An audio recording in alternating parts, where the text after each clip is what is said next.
Target group 2 machine institute అందజేసే ఈ mains test series అనేది 3,500 రూపాయలు విలువ చేసే ఈ టెస్ట్ సిరీస్ని కేవలం 550 రూపాయలకి అందజేయడం జరుగుతుంది. ఈ ఆఫర్ అనేది కొంతకాలానికి మాత్రం వర్తిస్తుంది, గుర్తుపెట్టుకోండి. సో మహా అయితే ఒక 2-3 డేస్లో అయిపోతుంది. తర్వాత మళ్ళీ ఈ ప్రైస్కే పెట్టడం జరుగుతుంది. ఎందుకంటే ప్రశ్నల క్వాలిటీ క్వాంటిటీ కూడా ఎక్కువే కాబట్టి ఇది ఆఫర్ అనేది అందరి అభ్యర్థుల కోరిక మేరకు ఇవ్వడం జరిగింది. సరే, ఇప్పుడు మనకి గ్రూప్ 2 మెయిన్స్లో 4 సబ్జెక్టులు ఉన్నాయి. ఇందులో AP history, Indian polity, S and T and environment, Indian and AP economy. మనకి ఈసారి మెయిన్స్లో గ్రూప్ 2 మెయిన్స్లో గేమ్ చేంజర్స్గా 2 సబ్జెక్టులు ఉండబోతున్నాయి. అది ఎస్ఎన్టీ ఎన్విరాన్మెంట్, అలానే ఇండియన్ అండ్ ఏపీ ఎకానమీ. ఇది మనకి అప్డేట్స్తో కూడిన సబ్జెక్ట్ అనమాట. ఎకానమీ కానీ అలానే ఎస్ఎన్టీ కానీ. ముఖ్యంగా ఎస్ఎన్టీ ఎన్విరాన్మెంట్ అని అయితే ఈసారి గేమ్ చేంజర్ అవ్వబోతుంది గ్యారంటీగా. ఎవరైతే ఈ 2 సబ్జెక్టులో ఎక్కువ మార్కులు తెచ్చుకుంటారో వాళ్ళకే సర్వీస్ అనేది వస్తుంది. అయితే ఇందులో భాగంగా మనకి 104 నుంచి 105 ఎగ్జామ్స్ పెట్టుకున్నాం ఇప్పుడు వరకు కూడా టెస్ట్ సిరీస్లో ఈ 4 సబ్జెక్టుల్లో. అలానే పిఐబి ఎగ్జామ్స్ పెట్టుకుంటున్నాం. అలానే పిఐబి ఇయర్ ఎండ్ రివ్యూస్ కూడా, వాటి నుంచి కూడా మనం ఎగ్జామ్స్ పెట్టుకుంటున్నాం. సో ఇందులో భాగంగా ఈరోజు పిఐబి ఇయర్ ఎండ్ రివ్యూలో ఎస్ఎన్టీ ఎన్విరాన్మెంట్ మీద ఎగ్జామ్ ఒకటి కండక్ట్ చేసుకుంటున్నాం. చూడండి ఒకసారి. ఇది మనకి ప్రశ్నలు ఎలా ఉంటాయో చూపిస్తాను మీకు. మొదటి ప్రశ్న చూడండి ఒకసారి. మొదటి ప్రశ్న, ఏక్ పెద్ మాకే నామ్ ప్రచారం గురించి ఈ క్రింది అంశాలను పరిగణించండి.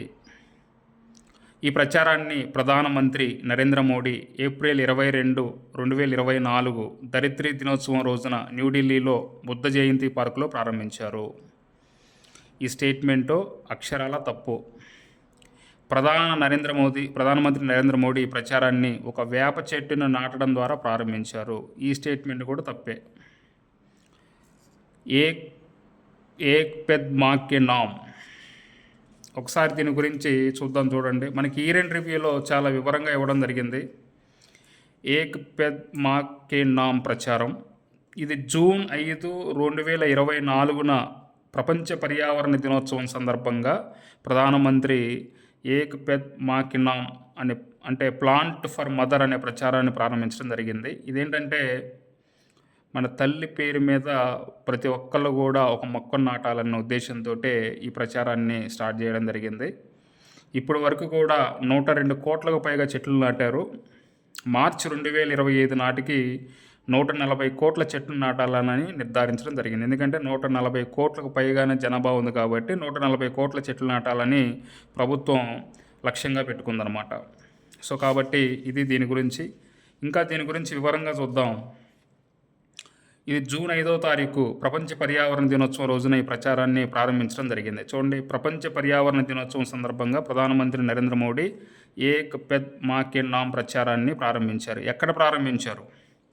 ఢిల్లీలోని బుద్ధ జయంతి పార్కులో శ్రీ మోదీ పీపల్ చెట్టు నాటారు. పీపల్ చెట్టు అంటే రావి చెట్టు నాటారు అన్నమాట. ఇది దీని గురించి.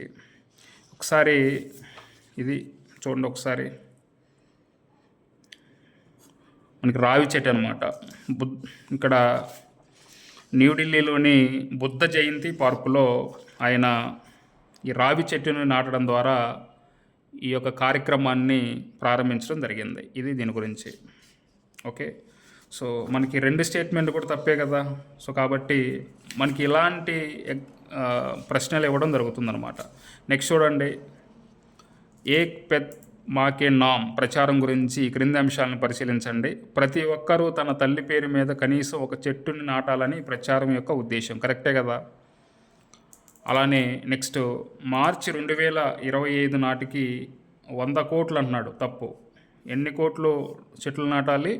ఇప్పుడే మనం చెప్పుకున్నాం కదా, 140 కోట్లు. ఇది year end review official website నుంచి తీయబడింది ఈ యొక్క డాక్యుమెంట్.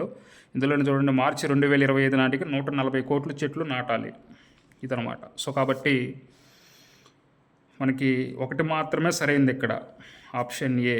ఇక్కడ రెండు కూడా తప్పు, 1, 2 సరికానివి. నెక్స్ట్ చూడండి, దేశంలోని పులుల సంరక్షణ కేంద్రాలను పరిశీలించి సరిగ్గా జతపరచండి.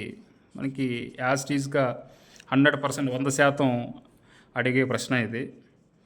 రతపాని టైగర్ రిజర్వ్, అలానే గురుఘాసిదాస్ తోమర్ పింగ్లా టైగర్ రిజర్వ్, అలానే తోల్ కరౌలి టైగర్ రిజర్వ్, అలానే వీరంగన దుర్గావతి టైగర్ రిజర్వ్. అవి ఉన్న రాష్ట్రాలు యువతల పక్క ఇచ్చాడు. సో వీటిని జతపరచమని అడుగుతున్నాడు. ఇవి లేటెస్ట్గా మనకి టైగర్ రిజర్వ్స్ అనమాట. ఒకసారి చూద్దాం. ఇది కూడా మనకి నేషనల్ టైగర్ కన్జర్వేషన్ అథారిటీ ఆ వెబ్సైట్ నుంచి తీశాను. మనకి 57వది 57, ఇది లేటెస్ట్. అది రతపాని టైగర్ రిజర్వ్. ఇది ఎక్కడుంది? మధ్యప్రదేశ్లో ఉంది. గురుఘాసిదాస్ ఇది 56వది, ఛత్తీస్గఢ్. అలానే ధోల్పూర్ కరౌలి ఇది రాజస్థాన్. అలానే వీరంగన దుర్గావతి టైగర్ రిజర్వ్ ఇది మధ్యప్రదేశ్. సో 57, 56, 55, 54 ఈ 4 మనం గుర్తుపెట్టుకోవాలి. 2024లో 2 ఉన్నాయి, 2023లో 2 ఉన్నాయి, నోటిఫై చేయబడ్డాయి. సో కాబట్టి వీటిని ఒకసారి మనం చూసుకున్నట్లయితే రతపాని టైగర్ రిజర్వ్, రతపాని ఎక్కడ? లేటెస్ట్ అది మధ్యప్రదేశే కదా. సో కాబట్టి 1A. అలానే గురుఘాసిదాస్ అంటే ఛత్తీస్గఢ్, 2B. అలానే ధోల్ కరౌలి రిజర్వ్ రాజస్థాన్ కదా, 3C. అలానే వీరంగన దుర్గావతి, సో దుర్గావతి కూడా మధ్యప్రదేశ్. కాబట్టి దీని ఆన్సర్ ఏమవుతుంది? Option C, 1A, 2B, 3C, 4 కూడా ఏ. ఇది దీని ఆన్సర్. తర్వాత నెక్స్ట్, దేశంలో national tiger conservation authority NTCA సలహా మేరకు వన్యప్రాణి సంరక్షణ చట్టం 1972లో సెక్షన్ 38(5) కింద పులుల సంరక్షణ కేంద్రాలు నోటిఫై చేయబడతాయి. Correct statement. అలానే ప్రస్తుతం ఈనాటికి పులుల సంరక్షణ కేంద్రాలు దేశంలో 55 ఉన్నాయి అంటున్నాడు. తప్పు. ఎన్ని? మనకి 57, 57 ఉన్నాయి కదా. సో కాబట్టి 1 మాత్రమే సరైంది. తర్వాత నెక్స్ట్ మనం వేరే చూద్దాం. చూడండి,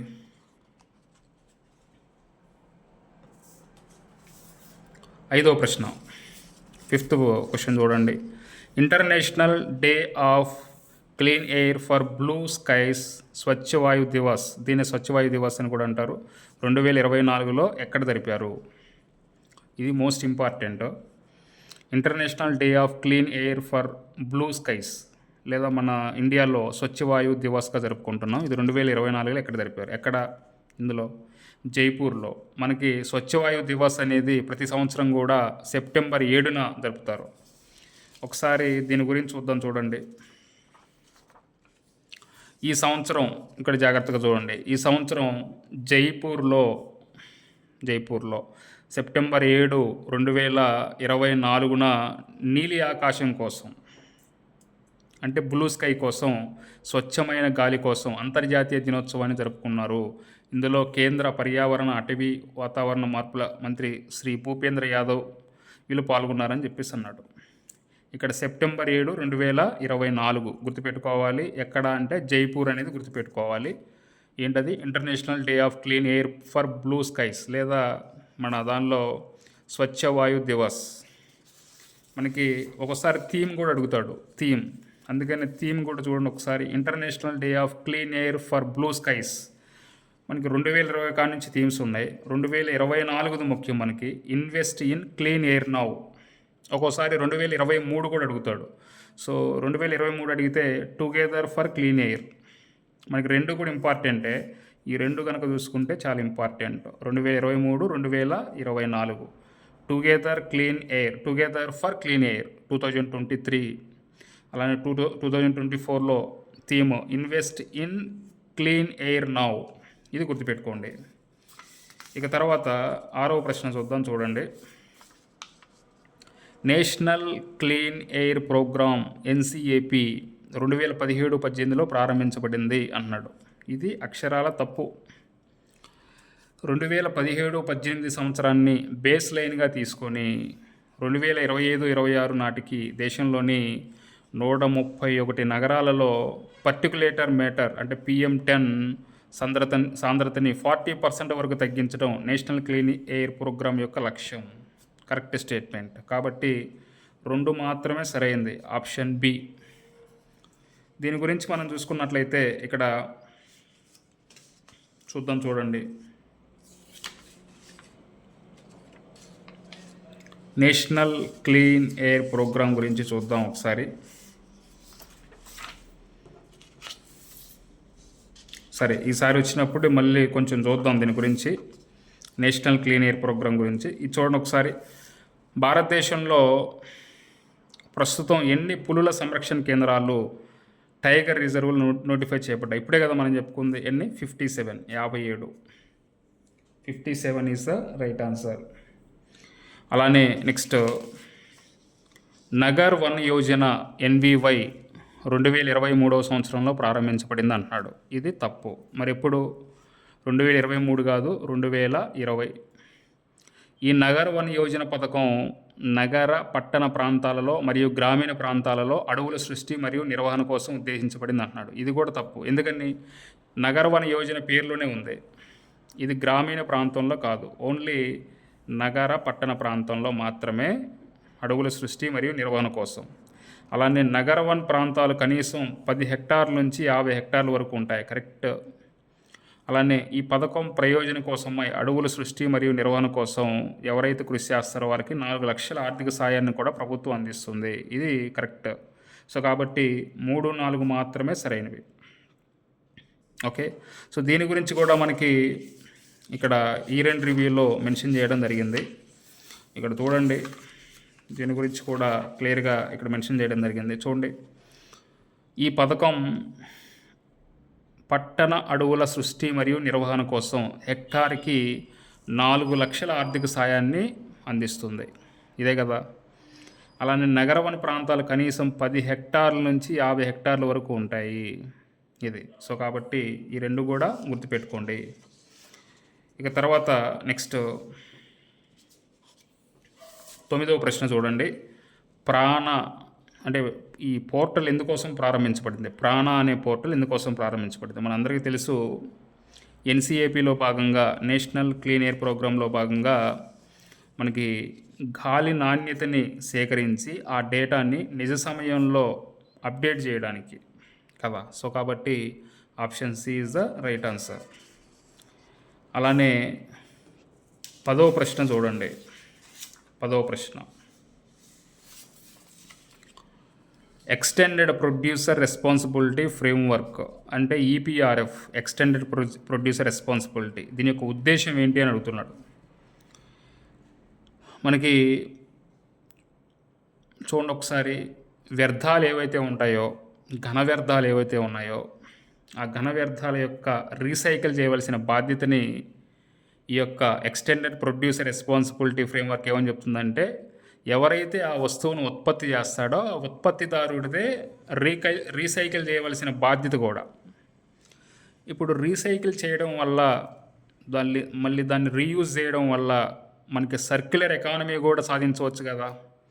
మనం అలానే అట్లా వేస్టేజ్ని వేస్ట్గానే వదిలిపెడితే దానివల్ల ఏం రాదు. కానీ ఇప్పుడు ఆ వేస్టేజ్ని మనం ఏం చేస్తాం?